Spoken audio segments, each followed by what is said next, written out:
boses dito sa Radyo Pilipinas, Radyo Publiko. Radyo Publiko 738 AM. Oras natin sa buong Pilipinas, mga kaibigan. Meron tayong 29 minutes na makalipas ang alas 7 ng umaga. Makibalita naman tayo dito po sa NIA, National Irrigation Administration.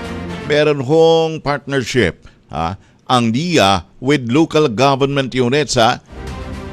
At dahil dito sa partnership na ito, yung mga LGUs ay direkta nang makakakuha ng mga agricultural products mula sa mga organisadong farmers groups. At yan ho ang hihinga natin ng update mula kay Administrator Eddie Guillen ng National Irrigation Administration. Engineer Guillen, Admin, sir, magandang umaga po. Ay, naimbag na bigat po. Good morning po sa atin lahat. Yes sir, good morning. Sir, bigyan mo nga kami ng update dito po sa inyong partnership with LGUs. Halimbawa, very prominent yun dito sa Quezon City.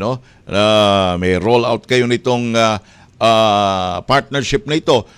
Ang epekto, mas mabilis ang sourcing ng mga agri-products ng mga LGU direkta mula sa farmers organization sa Admin Guillen, sir.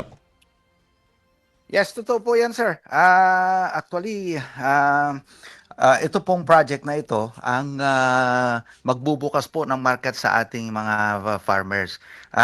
Actually, ganito po yung project ko noong noong ako mayor pa po sa PD Ilocos Norte. Opo. Ini-scale up lamang po natin ito nationwide, sir. Yes, sir. Po. Opo. Kasi ito po yung gusto ng ating presidente na ma-capture na ng mga farmers natin yung whole value chain ng rice production. Maalala nyo po, binigyan ni 100, almost 200 units na po ng rice processing system ang naibigay po dito sa mga nabuo nating mga cooperatives buong bansa. Ano po? Opo. So dito, fina-flex natin ngayon yung power ng ating mga farmers, yung marketing powers nila. Kasi nga po, direkta nang bibili ang LGU dito sa ating mga cooperative at yung mabibiling palay ng ating mga farmers ng co-op sa kanilang mga members na farmer, gigilingin nila dito sa kanilang rice processing system na ito at isusupply sa ating mga LGUs. Malaki po yung pilot project natin with Quezon City government. Na nasa 500 million pesos po worth yung bigas na bibilhin nila. Ano po? Parang isang distrito lang yata ng Quezon City yan. At regular program po nila yan. Ibig sabihin po, hindi pa nila tinatap yung LGSF na ibinigay ng ating Pangulo sa lahat ng mga LGUs. Kasi yung LGSF na ibinigay ng ating presidente sa lahat ng LGUs, hindi ko nagkakamali, 15 billion yan So, kalahati, yung 15 billion na po yan ay pambili lang ng bigas. So, isipin po ninyo yan, kung gaano kalaki ang buying power ng LGUs. Meron pa silang calamity fund para sa bigas. So, tignan natin kung ito po ay susundan din ng ibang mga LGUs. Opo. Dito po sa inyong binabanggit, Administrator Guillen, sir, mahalaga na ang ating mga farmers mismo, ay mga grupo ng mga farmers ay organisado para mas maging mas malakas ang kanilang power, ika nga, pagdating sa ganitong uri ng mga agricultural transactions, Admin. Totoo po yan. Kaya nga natin binubuo yung ating mga irrigators associations as cooperative per town. Kasi alam niyo po yung mga IAs natin, totoo namang registered sila sa SEC. Pero sila po ay considered as non-profit organizations. So, yung resibo nila medyo limited. Unlike po sa cooperatives, ay talagang may marketing power po talaga sila. At kapag binuo mo sila as cooperative per town, mas madami po yung members. Mas marami makikinabang. At mas maganda po yung setup ng cooperative kaysa dito po sa mga non-profit organizations. At di ba ang gusto ng ating gobyerno yung tinatawag na inclusive, Yes. inclusive and sustainable na pakinabang ng ating mga farmers. Therefore, mas inclusive kung mas marami yung natutulungan mo per town. Yun po ang ating reasoning dyan. Ayun, at saka yung konsepto ng kooperatiba, ika nga, lahat ng mga miyembro ay kamay-ari, ika nga, engineer, di ba? Tama po. Kasi ang mangyayari po niyan, yung value added na makapture nila per town. Isipin mo Sir Alan, yung sa 1,000 hektarya lamang, na makonsolidate mo sa isang town. 1,000 hectares lang. Opo. Halimbawa, makaani ng 5 tons, so that would be 5 million metric tons 5 million kilograms per cropping.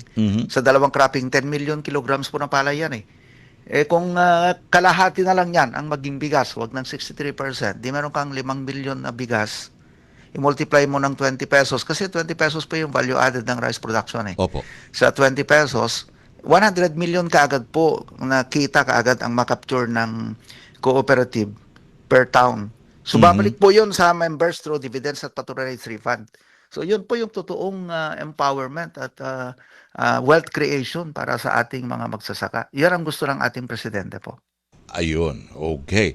Well, Engineer Guillen, sir, nako, salamat po na marami sa mga update na ito. Pero bago tayo tuluyang magtapos, makikibalita lang kami sa kalagayan naman ng ating mga dams, mga irrigation dams. Halimbawa, lalo't higit ngayon, tag-init na at hindi ho ba magiging concern ang supply ng tubig sa na nakaimbak sa ating mga dam, Administrator Guillen, sir? Kung ang pinag-uusapan po natin, sir, ay yung mga high dams natin, ay maganda po ang level ng mga high dams natin. Malaki po kasi ang naitulong nung pagbabago ng cropping calendar natin, Opo. So instead do na December, di ba, ginawa nating October para instead na nagre-release tayo ng tubig sa high dams natin, nag-iipon pa dahil tag-ulan naman yung October.